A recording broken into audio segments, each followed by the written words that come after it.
obvious spoilers for Resident Evil Village. I want to talk about Resident Evil Village. I do a few of these my thoughts videos on games after I finish them, and I try and make it as sort of organic as I can, but I've got some notes with me. I finished the game a few days ago, the video's up on the channel, but I just wanted to talk about Resident Evil Village as someone who grew up playing the Resident Evil games. Like, I'm quite open by saying I'm a huge fan of the classic games. I continue to buy and play the new ones, even though I have mixed feelings about the direction that the series is going in.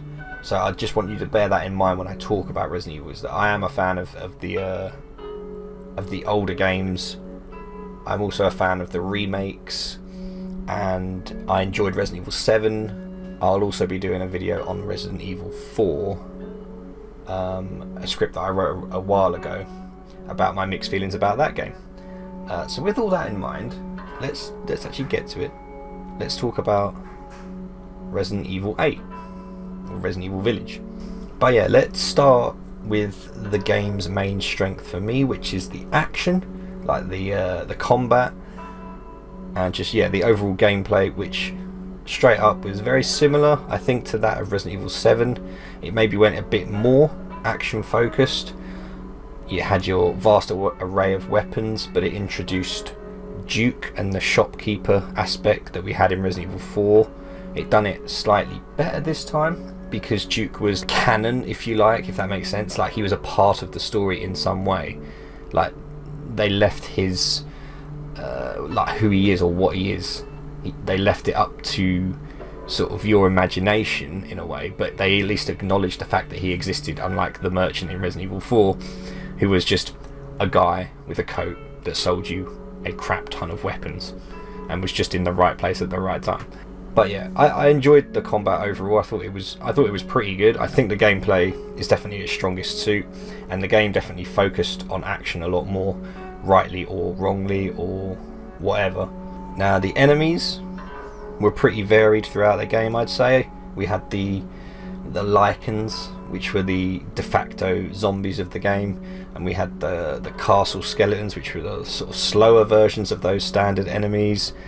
And as the game progressed, we got different types of those enemies, and I thought they were alright. The Lycans in particular were particularly tough, but in a good way. I think because they, like, forgetting the fact that, like, I think about Resident Evil and I think zombies and stuff like that, forgetting that fact for a minute, they were just generally quite tough to fight, and especially when you got a lot of them in and around you, except for when you're playing as Chris and you have like the best weapons. That whole section, forgetting that bit. When you're playing as Ethan, you're going up against Lycans. It's not necessarily a straightforward thing, because they move and they duck out of the way of your weapons and stuff. I thought that was good. The pacing of the game, I think generally it was well paced, although I think going back into the village each time to just essentially look for weapons, I didn't really like that very much. I think if the story itself had forced Ethan back through the village in sort of a better way, in more of a story way, other than just going back through the village with a new key sort of thing, I think it would have worked better, in my opinion. I guess it gives you that minute to breathe after the fight with the Lord, but yeah, I just thought that kind of stopped the game a little, personally. Visually, this is easily the best looking Resident Evil game. Like, you can say that very easily by far. Some of the moments when you step out and you see the vista, you see the castle and everything, and some other areas like the Beneviento house, I think, as well, like with the waterfall and stuff like that. Some of those moments where you just walk out to that next location was really good, and the detail and all that sort of stuff, it really worked and it looked very good. They went into so much sort of detail visually. It really nailed what it was going for. Same with the audio. The sound design was great and was used well in different situations. Naturally, I will refer to the Beneviento baby sequence in Donna's home, where it used the sound design brilliantly, but I'll come on to more about that section in a bit. But now let's talk about the Lords. And don't get me wrong, whilst going into the different locales of the village was very cool and at times unnerving, I didn't feel personally like we got enough time with each of the lords to sort of learn enough about them and gain a bit more of an insight into who they were. Like, and I said that throughout my Let's Play. I was like, especially with was it Morrow? We had like one conversation with him, and you get a couple of journals to find out. Oh, Morrow was the doctor, and Alcina has been alive for quite a long time, and she needs to drink blood in order to keep herself going, if you like, and just things like that. And don't get me wrong, the journals have been a staple of the Resident Evil series, like reading those things. But if we compare it to something like Resident Evil 4, and don't get me wrong, Resident Evil 4 had a longer game time, so you got more time with characters like Salazar. You got to learn more about him, and he had a bit of a banter with Leon through those conversations. You learn about his eccentricities, his motivations and stuff like that, where at least at the start of this game, it's just sort of a case of, oh, here's the 4 bosses that you're going to fight, and then there's the final boss, and you don't really get much in the way of motivation from them. Maybe that's not necessarily fair on Heisenberg and maybe Lady D, because, you know, we killed her daughters and stuff, but that was afterwards. But obviously Heisenberg had other motives, as we learned further in the game. But yeah, Donna and Morrow, it was just a case of, like, Morrow was just simping for Miranda and stuff like that. I didn't think there was enough substance from those characters. If we talk about the boss fights specifically, as with Resident Evil games, each of them normally has some kind of transformation, and that was pretty much the case in this game. They all had certain transformations, except for the Donna section of the game. And definitely, whilst these certainly anteed up the moments in terms of action and stuff like that, especially for 2 of the lords, I didn't feel like there was too much variation between them. But let's break them down. So you got Lady D's boss fight, which was essentially a dragon, which my personal opinion was my favourite of the 4. Visually, I thought the vampire dragon looking thing, she looked really cool, if not giving me sort of Harry Potter vibes when we were on top of like some weird looking castle section. But the castle, just mentioning it, was definitely my favourite area to explore. I thought it had sort of the most going for it, and visually looked brilliant. House Beneviento was certainly interesting, but it definitely had, for me, the best moment of the game. Like, by a country mile, House Beneviento had the best moment, best sequence of the game. And you all know what I'm talking about, where the baby is chasing you around the house. Now, whether it's a hallucination by Ethan or not, you know, it most likely was, but it was still the best part of the game. It was very PT, Silent Hill sort of stuff, and they really pushed the boat out in terms of horror. I felt like that moment was pure horror, and it was survival. You didn't have your weapons, which I liked. I loved all of that personally. I thought that was great, but sadly at the same time, it was for only that section of the game. Nowhere else in the game at all did it have any moments, any horror, any scary moments that were anything close to that. And I'm almost confused as to why. That was such a good moment. Like, why wasn't there more moments like that? Why didn't they have a sequence in the castle that was like that?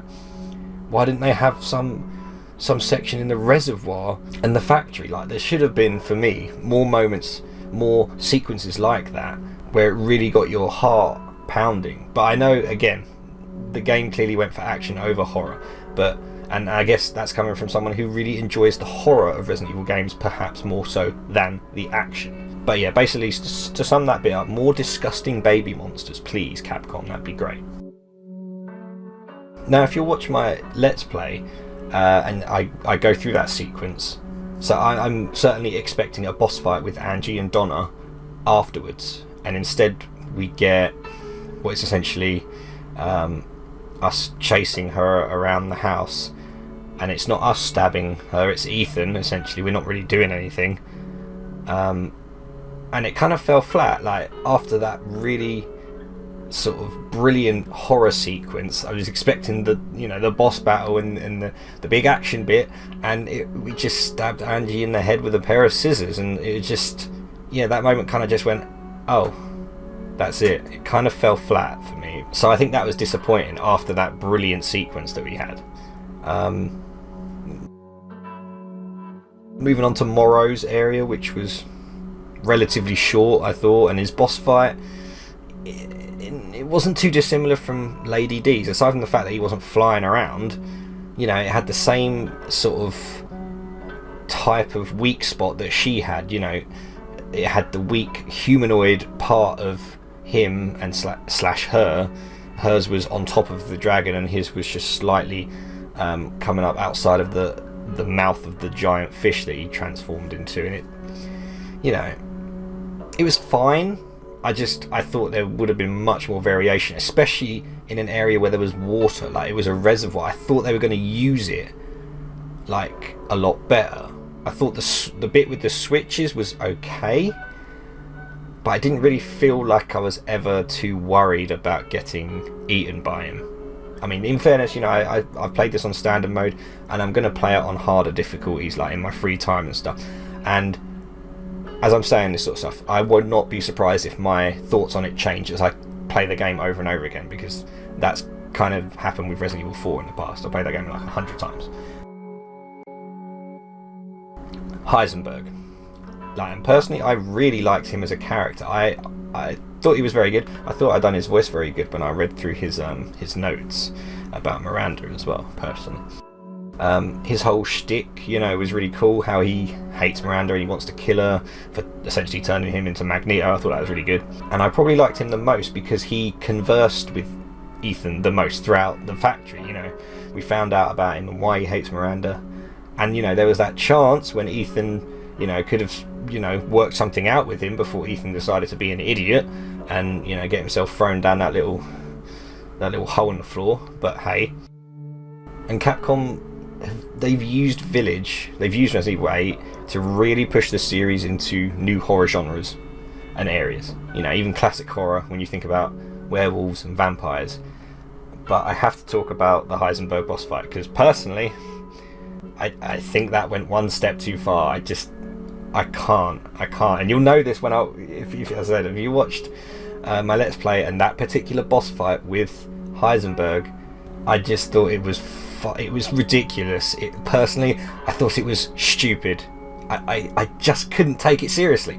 I genuinely, like, I know this is what I say, like, Resident Evil are pushing themselves into new areas of horror and mutant-like stuff, you know, not stepping on X-Men toes or anything, Magneto, but like, I just felt like I was watching a Transformers film. I thought like freaking Heisenberg was Megatron or something, you know. It was just or like a Decepticon. Sorry, I might have got that wrong. Anyway, I just thought it was ridiculous. I was laughing pretty much the whole way through that boss fight because I couldn't take it seriously. It was insane, and I don't think it was insane in a good way. Like, let me know what you thought about that, because I just thought it was just too much. I just couldn't. Yeah, that for me was just a bit like, I'm not quite buying this now. You know, don't get me wrong. I know that old Resident Evil games have crazy moments like that too. That kind of craziness is in the blood of this game series, and I know that. But this was just that step too far, I think. Also, not that I'm plot holing anything, but like, if he could control metal, why didn't he just get rid of all of Ethan's guns? Or like, why didn't he just turn his bullets round and just, you know, it was a bit unbelievable. It was a bit unbelievable. And I know we'll come on to like Ethan and how he can survive everything. We'll come on to that in a little bit as well. God, this is going to be such a long freaking video. But I have to get it all out. I just think, especially with Heisenberg being like the cool character that I thought he was, it could have been a much more subtle but equally like interesting boss fight with him that I don't think necessarily required the boss fight to be essentially an episode of Robot Wars. You know, I just couldn't. Yeah, that was a step too far. Now, moving away from the Lords a bit, let's talk about Chris and how he was used in the game. And you know, I love Chris, you know, classic Resident Evil character, the only Resident Evil character from the other titles that we've seen in 7 and 8 and this new direction that Resident Evil is going in. And firstly, I love his look, you know, thank God they went back to Chris that we know and not the Resident Evil 7 looking guy. And it's good to see, like, they've really progressed how he is from Resident Evil 6, you know, from the last chronological time we saw him. You know, he's darker, he's certainly more cold than we used to see him when he was like that. He was the action hero guy and would always come and save the day. He was always righteous and stuff like that. And it's good to see because, you know, it's a different time now from when we were first introduced to Chris back all the way in Resident Evil 1. And so much has happened to him. You know, he's seen so many people that he loves die. You know, he's seen so much stuff, and you can see that's reflected in his attitude, especially towards Ethan.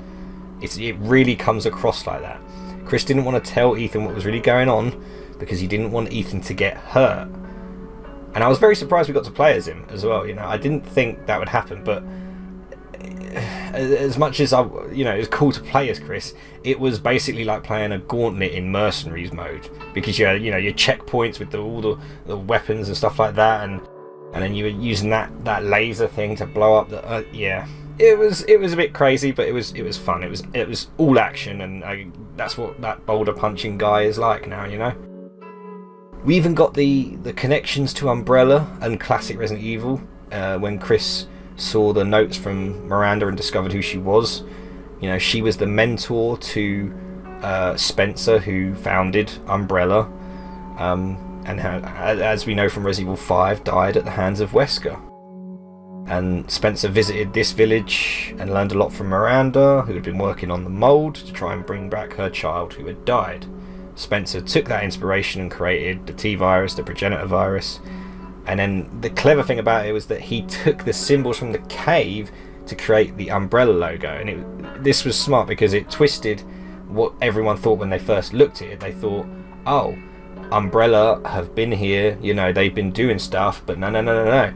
This was here prior to Umbrella even being created, which that was a nice connection. I thought that connection was good. I thought that worked.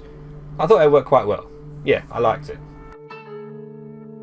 I never really connected with Ethan as a character, except maybe at the end of the game where he sacrifices himself.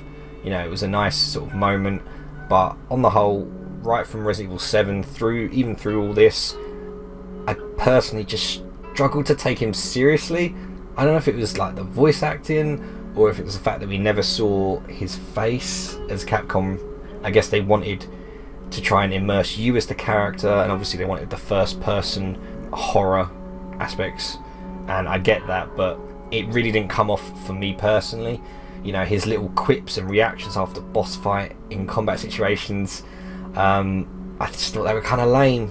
You know, it's, in fairness, you know, it's not too dissimilar from previous Resident Evil games. There's so much cheese. You know, if you talk about Resident Evil 4 and the amount of freaking stupid one-liners that Leon says through that, you know, it's not dissimilar in that sense. I just couldn't quite take him seriously, I guess Resident Evil 6 aside, you know, that one took itself extremely seriously. Resident Evil characters have always had sort of a goofy charm about them, you know, right from the old games in particular, with the terrible voice acting and all that sort of stuff. I guess you could say Ethan has that to an extent, you know, but I do personally think if we could have seen his face even that once, you know, at the end of the game, maybe that would have helped a bit.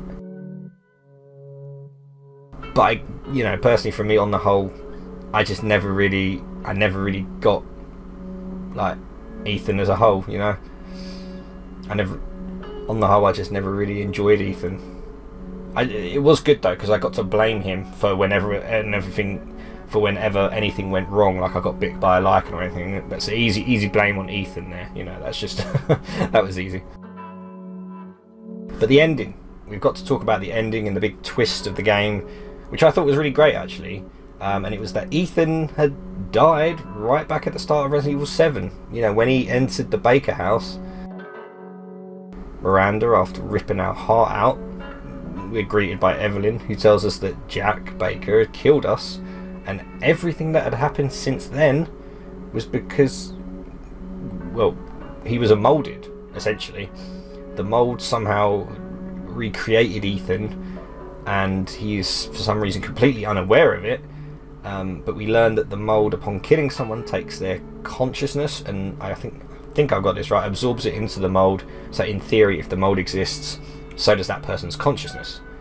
And what I really like about this revelation is the fact that it's kind of a meme in the game's meta now, that Ethan can essentially take whatever damage he wants and not die, you know. And we've seen it so much in Resident Evil 7. His hand gets chopped off, you know, and it gets stapled back together, and it's like that you kind of believed. But this in Resident Evil 8, it was so funny because when Lady Dimitrescu freaking chops his other hand off, and he freaking literally sticks it back on and puts his magic juice on, and it works like that. I couldn't buy it at all. I was like, this is so stupid, this makes no sense. But it absolutely does now. It's because he's a molded guy, you know. He's not a real guy, he's a mold. The guy's a mold. You know, it justifies why he can basically take so much damage and keep on coming. And it's clever. It's a clever use of the way the game, like the game mechanics and the gameplay, and how he, you know, and how he's able to go through so many enemies. It's clever by the devs. Good work, Capcom, on that one, I gotta say. But yeah, Miranda had impersonated Mia, and so what we thought we saw at the start of the game was Chris shooting Mia was actually Chris shooting Miranda. But she escaped. She wasn't actually dead. Ethan then comes back, and we have a final showdown with Miranda at the end of the game. And I must say, I enjoyed the boss fight. You know, it really reminded me of the Resident Evil 4 Lord Sadler boss fight. But this one was definitely different, and you know, she kept changing forms regularly and stuff like that. And that bit where we essentially went to the Shadow Realm, I thought that was kind of cool as well. Yeah, no, the final boss fight was good. I enjoyed it. We then see Ethan, you know, sacrifice himself after Chris had planted the explosives in the Mega Mice seat, and he got to have his, you know, his true hero's end. And you know, I guess going back to him as a character, you know, I think part of the point of Ethan is that he's not meant to be like your Jill Valentine. He's not a Leon Kennedy. He's not a Claire Redfield. You know, he's your family man, your average Joe kind of hero, because, you know, you never see his face. So again, they're trying to imprint yourselves onto the character, you know, and you're that average Joe hero. He was, you know, a husband, a dad trying to save his family. And I guess in that way, he kind of carves his place out in the Resident Evil universe.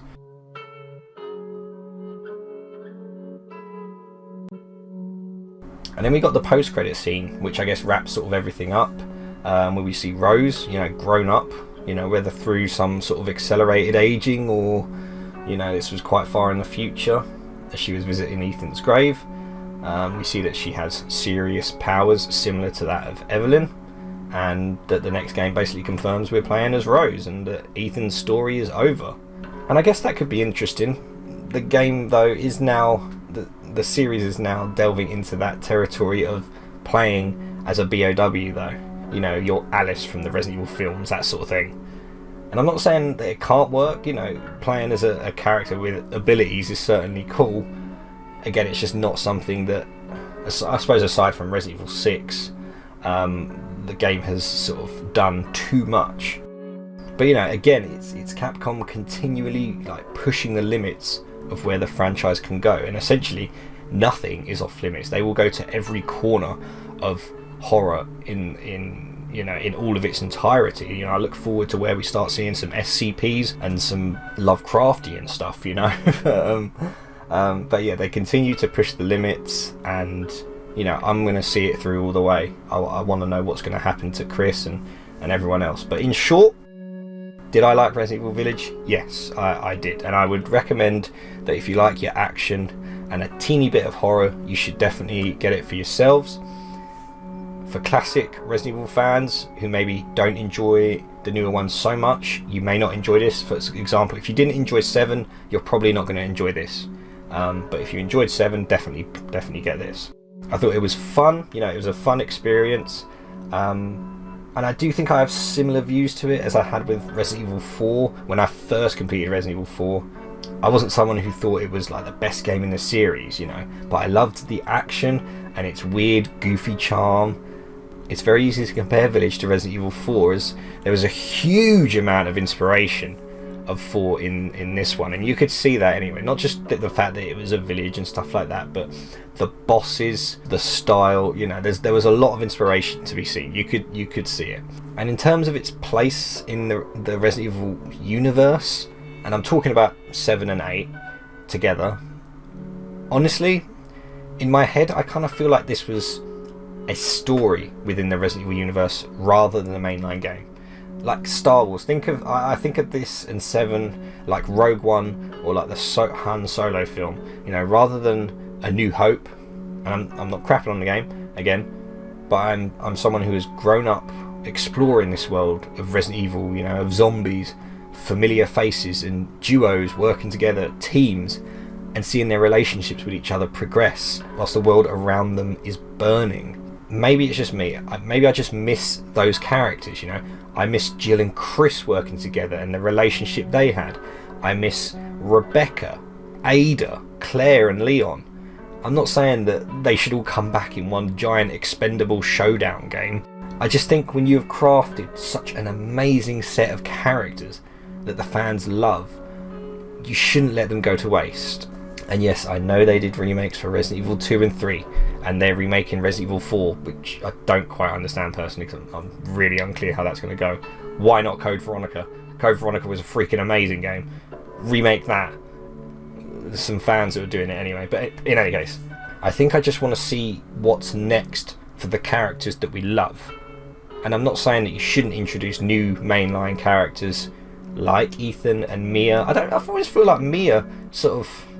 I feel a bit sorry for her, because I liked her as a character, and we didn't see her much at all in this game, which I thought was a bit of a shame. But yeah, maybe we'll see her in Resident Evil 9. But again, yeah, that's not a reason to sort of bash what was a fun and exciting game with one seriously epic moment of horror. I just think it missed a beat in terms of certain aspects. You know, the story was okay. It was certainly more action-packed and less on the horror across the whole game. But, you know, as always, I look forward to seeing what Capcom does with the next game, and then the rest of the series and the rest of the characters. And I do hope that the rest of the characters aren't going to be phased into freaking Netflix CGI films, you know, like Degeneration and all that stuff. Don't get me wrong, I watched them, but I shouldn't have to.